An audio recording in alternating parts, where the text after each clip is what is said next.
How you doing there? Chevre, I can't, something's squeaking over here.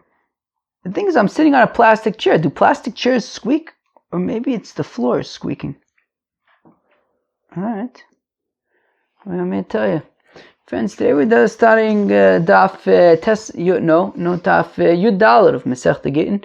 And we're going to finish over here the first parak of Masechta Gittin. Very exciting stuff. The main sugya of today is Hoylech Kizchi Domi. Ho ho. Is if a fellow says Hoylech Monezo Lefloni, take this. You hear that?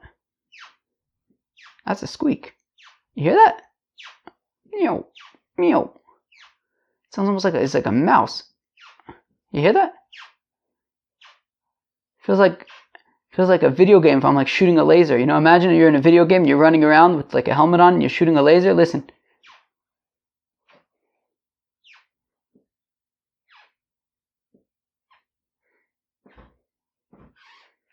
You can make a whole video game soundtrack out of this one squeak.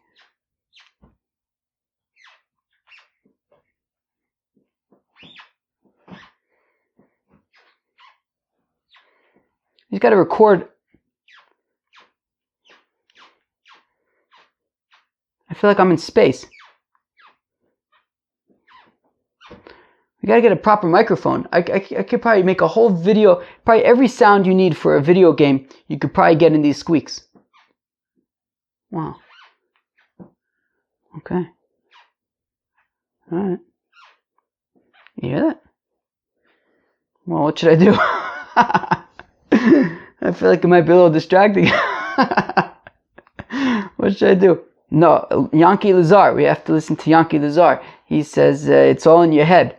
Yankee, I don't know. I don't know. Maybe it's all in my head, but I'm a very distractible young fellow. Not so young anymore. All right. So if it squeaks a little bit, it squeaks. I'm basically like a video game. We're in the video game of Torah,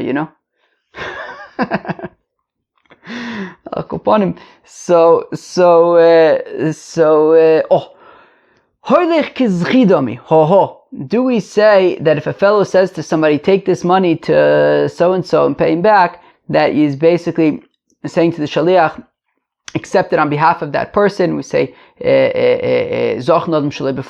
that whole sugya. Okay, so we're going to start in Daf Yud Dalet. Yesterday we did about, I'd say 2/3 of Yud Dalet Amud Aleph. I think we already did yesterday. So that helps us out today. But at the same time, we're also going to do about, 40% of Tesvav Amud Aleph to get to the end of the parak. So say it. I feel like these dafs have been very funny. Like I haven't been really stopping like at the end of the daf. Probably mostly because there haven't been like the best stopping points have been like in the middle of like the next daf. Okay. Which I think also has led to like some dafs being like an hour and some dafs being like 25 minutes, Okay. But for a while, 25 minutes was like a long daf. For a long time, the average daf was like 10, 15 minutes, Now we're back over here, the average daf again is now probably like 40, 45 minutes. Enough of me yapping. Well, it is called Babylon Talmud. You signed up for it. Sorry. Okay. So, Itmar, So, on Daf Yud Dalet Amud Aleph, about, I'd say, maybe up is 60% of the way down the page at the two dots, Itmar, it was stated, Holech Mone Le Floni. So, Ruvain says to Shimon, hey, Shimon, Levi lent me $1,000. I want to pay him back. Shimon, can you please take these $1,000 to Levi to pay him back? So if Reuven says to Shimon, hey, can you take this money to Levi? Shani chayiv lo, because I owe Levi money. Amar Rav chayiv ba'achrayuso. So Rav says that Reuven, the sender, the borrower, is going to be chayiv. If anything happens to Shimon along the way, and now the $1,000 is lost, so Reuven is responsible to replace the $1,000. But at the same time, even though he's responsible to replace the $1,000 if anything happens along the way until the money arrives at Levi, nonetheless, he cannot be choser. Reuven cannot say, oh, I changed my mind, I don't want to actually send the money to Levi. It's too late. Once he gives it to Shimon, he cannot retract. V'Shmuel Omar mitoch shechayev b'achrayuso im balachzer choser ho. Where Shmuel says mitoch, or another way of saying mitoch is migo, as we're going to see in a minute, that since shechayev b'achrayuso, since Reuven is going to be chayev to replace the $1,000 if anything happens to Shimon along the way, so he can also retract at any point. In balach or choser, if he wants to retract, he can retract. Lema ba'kol miflegei. Let's say that the machlokas between Rav and Shmuel is the ma'asava holech kizchi domi. That Rav's opinion is that holech kizchi. That when Reuven says to Shimon, take this $1,000 to Levi, he's basically saying to Shimon, accept the $1,000 on Levi's behalf because of zachin la'adam shelo befanov.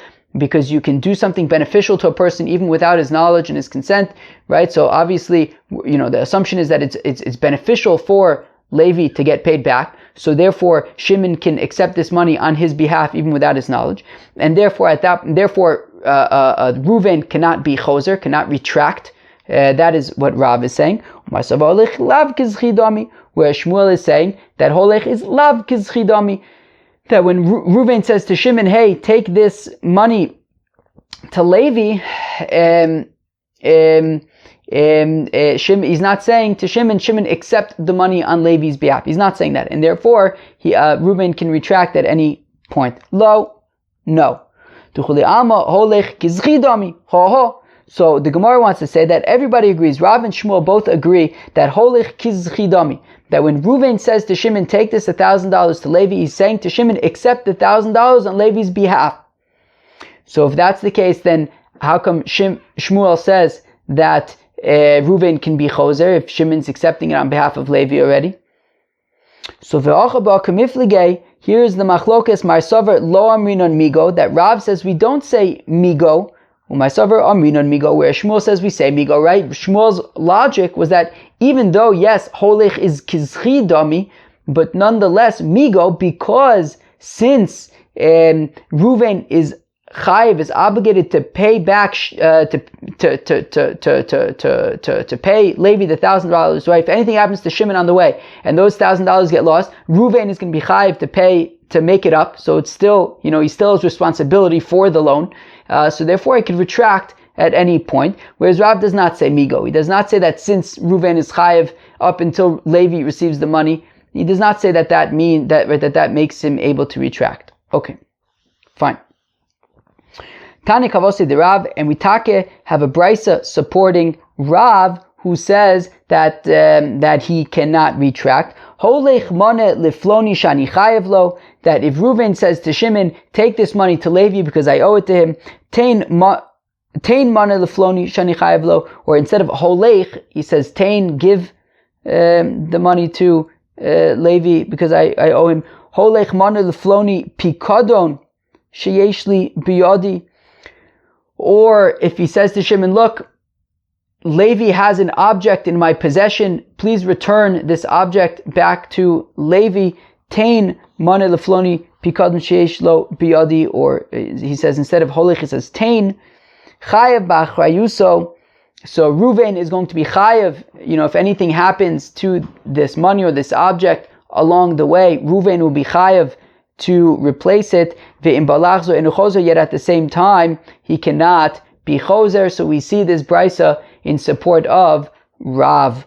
Leimale enutzonu she'pikdono biyad acher. But one second, can't Rav say that? Can't Reuven say? Meaning, okay, we just said in this brisa that's like Rav, we just said that if Reuven has an object belonging to Levi. If he says to Shimon, hey Shimon, take this object and give it to Levi, so the brisa says that that holich is kizchidami, right? That when Reuven gives object to Shimon to bring to Levi, Shimon is accepting that object on Levi's behalf to bring it back to him, and therefore Reuven can no longer say, hey, I want it back, because Shimon already accepted it on Levi's behalf. But fact the Gemara, how can Shimon accept it on Levi's behalf? After all, Shimon can only accept it on Levi's behalf because of the principle of Zachan Adam Shelo B'fanav, of that you could do things that are you could benefit a person without his knowledge or his consent. But Ein Ritzono Shepikdono Biad Acher. But it's not objectively in Levi's interest to have Shimon accept it on his behalf. Maybe he doesn't want Shimon accepting on his behalf. Maybe it's a very expensive item, a fragile item, a sentimental item, something that he doesn't know. Right, Shimon, I don't know what I'm saying, but Reuven, Shimon, Levi. Maybe Levi, this item that he has at Reuven's house is a very expensive object, and he doesn't know Shimon. He doesn't necessarily trust Shimon. It's not objectively in Levi's interest that Shimon should accept this object on Levi's behalf, right? Money, so who cares? Money is money, right? Milva lo'tzah nitna, right? Money, right? I mean, this isn't the sugya of milva lo'tzah nitna, but the point being, money is by definition something that moves around, right? If I give you $100, I'm not expecting you to give me back the same $100 bill, right? These things don't matter. It's the value that matters. But over here, the actual object matters. So shouldn't Reuven therefore be able to make the argument? Wait, when I'm giving this to Shimon, this object to Shimon, to then bring to Levi, it doesn't, and now Reuven wants to take it back. He should be able to argue that, well, it doesn't automatically, right? Shimon can't necessarily accept it on behalf of Levi without Levi's knowledge or consent, because how do we know that it's beneficial to Levi? Maybe Levi doesn't want his object to be with Shimon. He doesn't know Shimon. He doesn't trust Shimon. Levi wants to deal with it himself. So, Amr Reb Zera Kshehulsa Kafran. So Reb Zera says, well, it's talking about where Reuven has a shtickle reputation that he's not always so honest.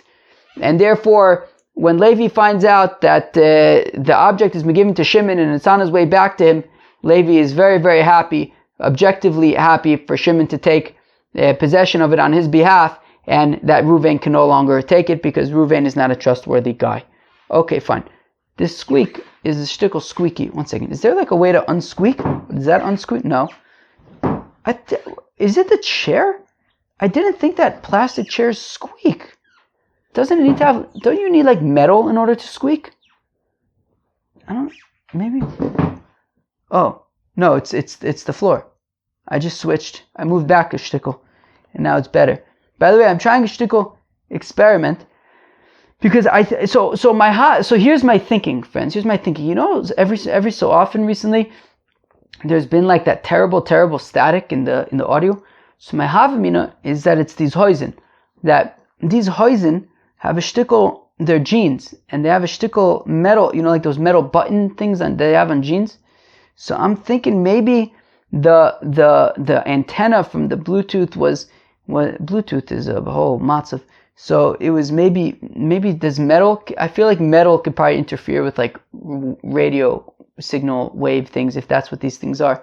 Right? That was what was the problem with the iPhone 4, the radio thing, and the metal. And I think, so I have the Bluetooth thing on the table instead of on my hoisin. Hopefully we won't have any issues. Okay, fine. Very, very good.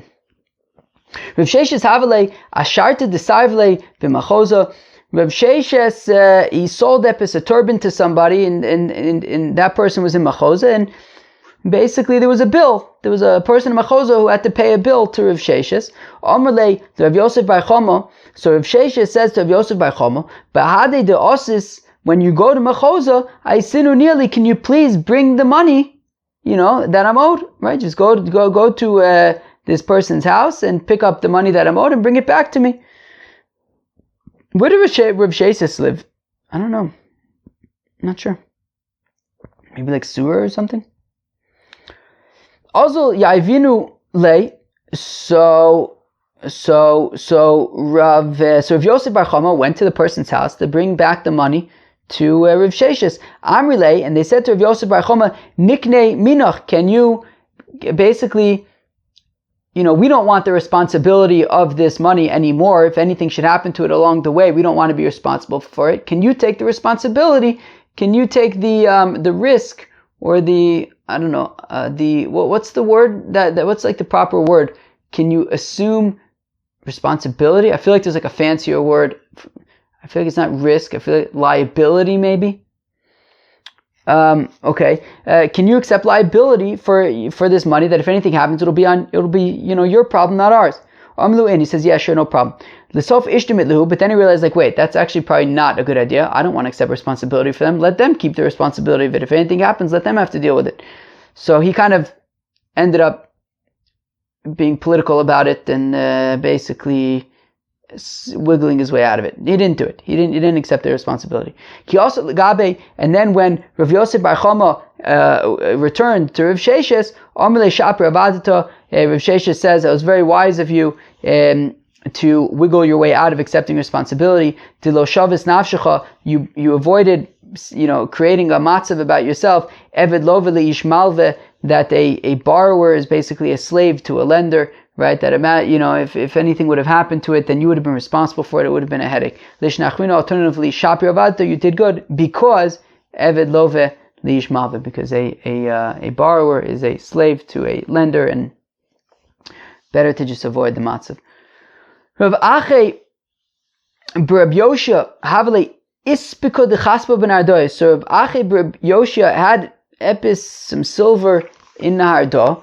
Amrlu, so he said Rab Dostai B'Rab Yanai or Rab Yosi Bar Kippur. So he says to Rab Dostai B'Rab Yanai and Rab Yosi Bar Kippur, Bade de Aisisu, when you go to Nahardoyo, Asyu nearly, can you bring back my silver thing?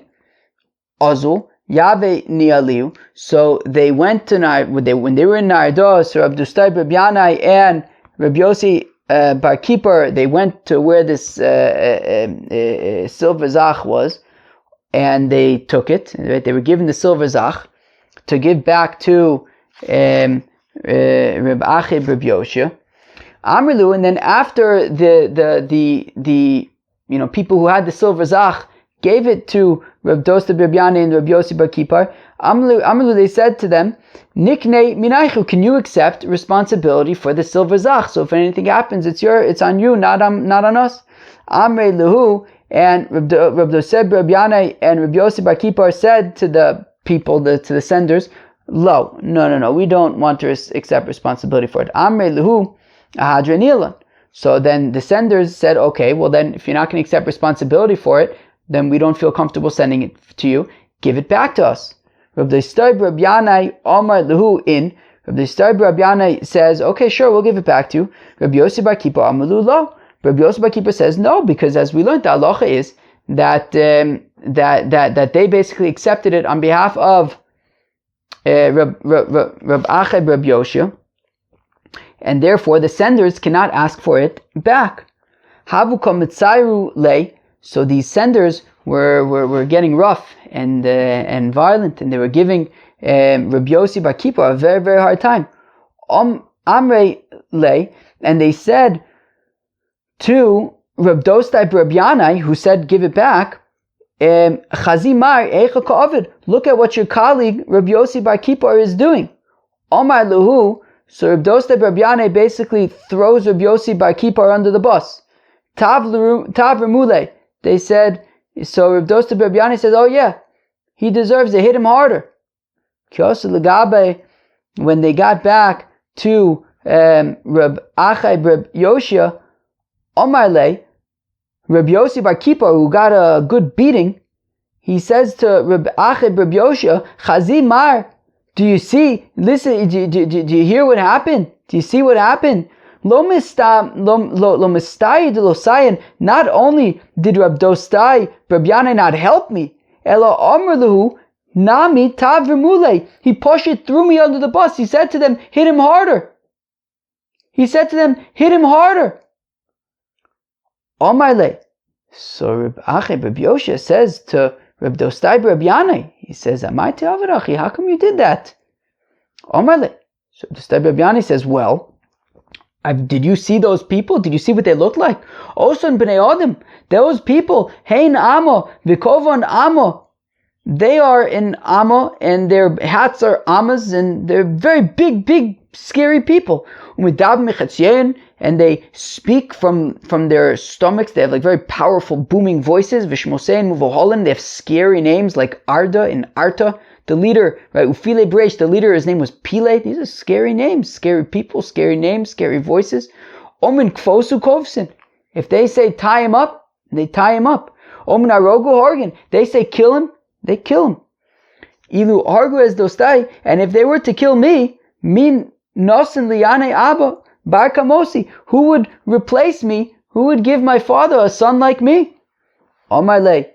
Bnei Adam alalu krovim l'malchusein. Reb Yoshia says, were these people, do they have protection? Are they close to the king? Omar le hein. The Steb Rabbi Yani says, you bet. Yeshlein susim ufradim shrotzim achrein. Do they have horses and mules that run after them? Omar le hein. He says, you bet they do. Omar le yochi shapi avadita. So Rabbi Yoshia says, oh, okay, well, the mice, you made the right decision to just do whatever they said. Alright, very interesting mice. Says the Gemara, Holech mone lefloni. Okay, so if Ruvain says to Shimon, hey, bring some money to Levi, v'halachu viksho, so Shimon goes to bring the money to Levi, and he's looking for Levi, v'lo mitzo. He can't find Levi. Levi is in Wellwood. Tani, by the way, I was thinking, if you just like drop into Babylon Talmud, man, I mean, would you know what's flying? Like, I just assume that like, I could just say Wellwood, and you know what I mean? Or like, sunflower people. Or like, I don't know. What's like some other shtick? Anyways. Alright. I think I was thinking of another thing also that, yeah, we just like assume that like, you know the shtick. Okay, well. Okay, Olich Mana the Floni, V'alach Uviksho, V'lomatzo, and he didn't find him, he's in Wellwood. If you don't know what Wellwood is, go listen to the other 1,200 episodes of Babylon Talmud. I think maybe if you listen to Yavamas, you could probably find it somewhere in there. Good luck. Maybe go listen to them. There's plenty of other podcasts. Find one of them. I'm just bad, Ooh, the squeak is back. Alright. Or listen to Yavamas, I don't mind. But I'm not telling you what Wellwood is. Okay, Wellwood means he's dead. Okay. Tani Chada. Yeah, okay, fine. So Tani Chada, so one brisa says, Yachzul Mishaleach, so you give it back to Reuven. So it return to sender. It goes back to Reuven. The other brisa says that it goes to Levi's inheritors. So let's say that the distinction that the difference between the two brises is so the second brisa that says that it goes to the Yorshim, so that will be because when Reuven says to Shimon, bring it to Levi, he's saying accept it on Levi's behalf. So it's already from the time that Reuven gives it to Shimon to bring to Levi, it's immediately Levi's. And therefore, when Shimon shows up and Levi's in Wellwood, so it goes to his inheritors. Whereas the other brisa, which says that it returns to sender, it goes back to Reuven, he says that Holech is lav kizchi dami, and therefore Shimon did not accept it on Levi's behalf, and therefore it goes back to Reuven. Omer Reb Abba bar Mamel, says Reb Abba bar Mamel, D'chule alma Holech lav kizchi. No. Both brises assume that Holech is lav kizchi, that Shimon does not accept it on Levi's behalf. Velo kasha, it's no problem. Habi bari habi shchiv mira. It depends if Reuven, the sender, is healthy or if he's, very terribly sick. He's a shchiv mira. If he's a shchiv mira, so of course matna shchiv mira kichsuv v'chimsurin damu. Tivik shchiv mira kichsuv v'chimsurin damu. Right? He said whatever he says goes, and therefore if Reuven's a shchiv mira and he says to Shimon, give it to Levi, it goes to Levi. It doesn't go back to Reuven. Whereas if he's healthy, so then it would go back to Reuven. Rav Zvid Amar, says Rav Zvid, Had v'had b'shchiv mira. No, they're both talking about shchiv mira. Had leise limekabel b'shas ma'in ma'os. Okay, what? I must have skipped. Had v'had b'shchiv mira. They're both talking about a shchiv mira. Had leise limekabel b'shas ma'in ma'os. Had leise limekabel b'shas ma'in ma'os. So they're both by a shchiv mira. And whatever a shchiv mira says goes. The thing is, if Levi was already himself in Wellwood at the time that Reuven says to Shimon, give the money to Levi, well then, what was meant to happen was never meant to be, right? Meaning Reuven said, give it to Levi, he didn't know that Levi was already in Wellwood, so therefore it goes back to Reuven. But if Levi was still alive when Reuven says to Shimon, give it to Levi, well then it's right. So then it belongs to Levi, right? And when Papa says fakert, he says that both Brises are talking about where Reuven is healthy. And it depends. If Levi dies, so then, right, meaning it's a healthy, right, Reuven is healthy, and therefore when it's not like a shchiv mirah where when he says give it to Levi, it's like it goes immediately to Levi. He's healthy, and therefore it doesn't go to Levi until it gets to Levi. But if Levi's already dead, so then the instructions of Reuven, never had an opportunity to happen, and reverts back to Reuven. But Hadumis nosin b'chai mekabel. But if Reuven dies and Levi is still alive at that time that Reuven dies, well then mitzvah l'kaim divrei ames, we would say, well, Reuven, when he was alive and he was healthy, but when he was right, he then subsequently died. But when if he said that he wants this money to go to Levi, and at the time that Reuven then tragically died, Levi was still alive. So there's the mitzvah l'kaim divrei ames. If we want to fulfill the word of the fellow in Wellwood. And therefore, if Reuven said, give it to Levi, so we give it to Levi. If it turns out that then Levi happened to have died by the time that the messenger gets there, we give it to his heirs. But because Levi was still alive when Reuven died, so it goes to his heirs, and we want to be makabel the instructions of Reuven, which were to give it to Levi. Fine. And so instead it goes to his heirs. So the Gemara suggests, and this is basically going to take us to the end of the parak, the Gemara suggests that this concept of, do we say holech kizchidami, that bring this money is basically saying accept it on behalf of the receiver. Do we say holech kizchidami? Let's say it's machlokas tanoim. So we're going to have like a 1,000-way machlokas in this brisa. Squeak. Lema holech kizchi tanoi. The Tana is we learn in the brisa holech mana lefloni. So if Reuven says to Shimon, take this money to Levi, and Shimon goes, and he can't find Levi's gestorben. What's the sound outside? Sounds like a plane or something. So halach v'vikshov lo mitzo. So Shimon goes and he can't find Levi's gestorben. So yachzru limishaleach. So it goes back, it reverts. It goes back to Reuven. Meis shaliach, if Reuven dies, Reb Noson v'Reb Yaakov amru yachzru liyorshe mishaleach. It goes back to Reuven's heirs. V'yesh om, there are those who say liyorshe mishin ishtalchulo. It goes to Levi's heirs. Reb Yehuda Anasi Amar says Reb Yehuda Anasi mishum Reb Yaakov she'im. What? Again, Reb Yehuda Anasi Amar mishum Reb Yaakov she'amar mishum Reb Meir mitzvah l'kaim divrei ames, that it's a mitzvah to fulfill that which the Nifter wanted, i.e. if Reuven said send the money to Levi, so we send it to Levi. Okay, fine. We're going to go into detail into exactly what happens over here. The Chacham say that they divide it, right? Reuven and Levi's heirs divide it up. V'chan, or if Reuven's still alive, so then I guess he divides it with Levi, I guess. V'chan, yeah, I don't know. Are the Chacham assuming that Reuven's alive or dead? I guess I don't think it's super clear. Fine. V'chan amu kol ma sheyirtzeh shaliach yaiseh. And in Bavel they said that the shaliach basically makes a decision, right? Shimon goes to deliver this money to Levi. Levi's dead, so Shimon basically tries to figure out what exactly was Reuven's intention. Reb Shimon Anasi, says Reb Shimon Anasi, Al Yodi Al Yamaisa, that Taka, this once happened, V'amru, and they said, Yachzu Liyorshe Mishalech, send it back to the heirs of the sender. Okay, fine. My love, so let's say, so let's explain this 1,000-way machlokas in the following way. The Tanakama, Holich Lav Kizchi, so the Tanakama who says that it goes back to Reuven, so he says that Holich is Lav Kizchi, and therefore, Shimon did not immediately accept it on Levi's behalf, and therefore goes back to Reuven. V'Reb Nosson v'Reb Yaakov nami holech lav kizchi. And additionally, Reb Nosson and Reb Yaakov also agree that holech is lav kizchi.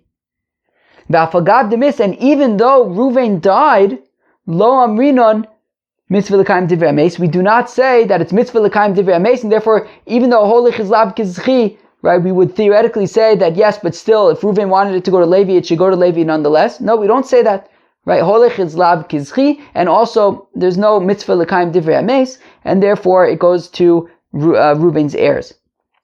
V'yesh omrim, those who say, right, so the Yesh Omrim said that it goes to the heirs of Levi, holech kizchi, because Yesh Omrim would hold that holech is kizchi, and when Reuven gave it to Shimon, he accepted it on Levi's behalf. Therefore, it goes to Levi's heirs. Rabbi Yehuda Anasi Omar says, Rabbi Yehuda Anasi Mishum Rabbi Yaakov Shem Mishum Rabbi Meir holech lav kizchi. So he says that holech is lav kizchi. However, miu echa demis. But if Reuven is dead, well then we'll say Amin and mitzvah l'kaim divrei ames, that it's a mitzvah to l'kaim divrei ames, and therefore it goes to Levi's heirs nonetheless. The Chacham say yachloku, that they divided up. Okay, I think it's yachloku, the heirs, I think, divided up. Is there? Yeah, I don't know. Okay, fine. Where am I? Yachloku misapkalu, because they weren't sure who should get it. Fine. V'chan amru, and in Bavel they say shuda adif, that it's better for the shaliach to just try to make a decision based on how he understood the intent of Reuven. Reb Shimon Anasi Maisa also Lashminan. Reb Shimon Anasi, when he comes and says that Taka there was a Maisa and we returned it to the heirs of the sender, so he was saying that there was an actual story, because generally in the Gemara, if you can actually have like an actual story that this is what they actually did, well then that is better than the theoretical of like, well, I think this, I think that. If you could say, well, there was an actual story that happened and this is what they did, so then that would be a strong proof. So Reb Shimon Anasi is coming to say the actual kind of reality that happened. Fine. So we want to say that in this brayse, some people are saying holech kizchi, others are saying holech lav kizchi. So let's say it's a machlokas tanoim. So the Gemara says no. If Reuven is healthy, everyone agrees that we would not say that the lav kizchi dami. Right? If Reuven was healthy, everyone would agree that holech is lav kizchi dami. Okay? But over here, we're talking about a situation where Reuven is take a shchiv mira. Reuven is not healthy. He's very sick. And the machlokas in this brisa is based on the machlokas between Rabbi Elazar and the Rabbanon about, do we in fact say that divrei shchiv mira kichsuvim v'chim surin damu? Is it really, right, it's a machlokas between Rabbi Elazar and the Chachamim of, do we say that whatever a shchiv mira says, we do? Or do we say that no, shchiv mira is no different than anybody else, and he also has to make a proper kinyan, and just because he says something, it's not immediately considered like it's a done deal. The Tanan is, we learn in the Mishnah, that if somebody is making special divisions of his estate, right? In general, by default, an estate is divided equally among the heirs, with the exception of the firstborn who gets double. But otherwise it's divided equally. But if a person doesn't want to divide up his estate equally among his heirs, he wants to divide it up in a custom way. So Mechalik Nechosav al Piv, Rabbi Elazar Omer, Echad Bari, Ve'echad Mesukan, whether he's healthy, whether he's a Shchiv Mira, Nechosim Sheishlein Achrayis, if it's property, Niknin Bekesef, Uvishtar, Uvchazaka, it could be, make a kinyan with money, with a document, with Chazaka, you like do something to show ownership of it. V'she'ein Lein Achrayis, and if it's Metaltalin, Ein Niknin a little bit Meshicha. The kinyan happens when the person receiving it picks it up, right, pulls it, fine, moves it. The Chacham say, no, Elu ve'elu niknin ba'amir. When it comes to a shchiv mira, you can, saying it is enough when it comes to a shchiv mira, according to the Chacham. Amrulo. And they said to Rabbi Elazar, Maise be'imun shobnei Rochel, there's a Maise with the mother of the sons of Rochel, Shohaisa chola, and she was a shchiv mira. Ve'amr, and she said, Tinosein, Kivinasi Leviti, give my brooch to my daughter. V'bishneimosar mana, and it's 12 mana. Uvamesa, and she died. V'kimu chacham mistavra. The chacham upheld her statement, and they gave the brooch to the daughter, even though it was only verbal. So the Chacham say, you see, Rabbi Elazar, verbal is enough. Amar Loim, Rabbi Elazar responds, B'nei Rochel tikbre mimam. B'nei Rochel, meh, forget about those nudniks. They're a bunch of nudniks, and don't bring proof in the Beis HaMedrash from them. Okay, fine. So now we see that there's a machlokas between Rabbi Elazar and the Chacham about how do we relate to the words of a Shriv Mirah. The Chacham say verbal, the Shriv Mirah's verbal declaration is enough, whereas Rabbi Elazar says, no way, no how. He still has to make a kinyan like everybody else. Tanakama, so Tanakama who says that it reverts to that the money goes back to the sender, to Reuven. Rabbi Elazar, he holds like Rabbi Elazar that the Divrei Shriv Mirah, it's not a done deal, it goes back. Right? There was no proper kinyan, and therefore it goes back to the sender. Reb Nosson, Reb Yaakov, who say that it goes to the heirs of the sender, Nami Rabbi Elazar, they also hold like Rabbi Elazar, and Afagav de Mislo Aminu Mitzvah L'Kaim Divrei Ames, and even though Reuven is now dead, we don't say Mitzvah L'Kaim Divrei Ames, and it goes to the heirs of Reuven. The Yesh Omrim who say that it goes to the heirs of Levi, Kirabanan, they say like the rabbis that whatever Shriv Mirah says goes, and therefore if Reuven says give it to Levi, it goes to Levi, and if they're dead, so then it goes to Levi's heirs. Fine. Yehuda Hanasi Shomer Mishum Rav Meir Rabbi Elazar, he holds like Rabbi Elazar that there's no special verbal allowances for a Shriv Mirah. However, Miu Eicha Demis, but if Reuven dies, well then Amina Mitzvah L'Kaim Divrei Ames, we'll say it's Mitzvah L'Kaim Divrei Ames, and we'll go to Levi's heirs. V'chacham omim yachloku mesapkalu, whereas the Chacham are unsure, so they say divide it up. V'chan amru, and in Bavel they said shuda adif, it's better for the shaliach to make it, to try to make his own discretion about what Reuven's intention was. Reb Shimon Anasi Maisa also Lashmina, and Reb Shimon Anasi wanted to bring an actual Maisa to bring a proof. Ibarlu de Asakash, Reb Shimon Anasi, Nasihu? Was Reb Shimon Anasi actually a Nasi? Wait, so one second. So again, so we couldn't prove from there that Holech Kizchudami, we couldn't prove that it's Machlokas Tanoim. Now, Ibarlu, they want to know, Reb Shimon Anasi, this Reb Shimon Anasi that we've been mentioning, Nasihu, was he actually a Nasi? Or Mishmei de Nasi, or did he quote, did he say what he said in the name of a Nasi? Tashmak, Amir, the Amr of Yosef, says of Yosef, Halacha Reb Shimon Anasi, that the Halacha is like Reb Shimon Anasi. But Vadainti, but right, the assumption being that he was actually a Nasi. But Vadainti Ba'ilach, Nasihu, Odika Amr Mishmei de Nasi. But again, we have the same question. Is he a Nasi, or is he saying in the name of a Nasi? Take it, we don't know. Gufa, we said earlier, Amr of Yosef, Halacha Reb Shimon Anasi. So we just said that the Halacha, that Reb Yosef says that the Halacha is like Reb Shimon Hanasi. That it goes back to the heirs of Reuven. But don't we say that the Divrei Shriv Mirah is Kichsuvin B'chimsurin? So why does it go back to Reuven's heirs? It should go to Levi's heirs. So Rav Yosef Mukila Bibari, well, Rav Yosef assumes that Reuven was not a Shriv Mirah, he was healthy, and therefore it doesn't automatically go to Levi's heirs. But if he's healthy, then why is it going to his heirs? If he's healthy, he should be alive. Wait,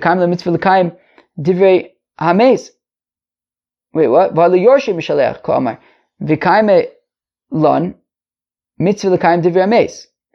And also we hold that if he's dead, it's mitzvah l'kaim divrei ames, so it should go to Levi. So tni yachzul mishalech. No, don't say that it goes to Reuven's heirs. So say that it goes back to Reuven. Reuven's still alive, right? He's still alive. It goes back to Reuven, not to his heirs. Okay. Hamevi Kama. Okay, we'll come back to Perek Hamevi Kama. Oh, because I guess the next Perek is also called Hamevi. So that's the next Hamevi. Friends, that was Daf Yudalit of Masechta Gittin, and also the first Perek of Masechta Gittin.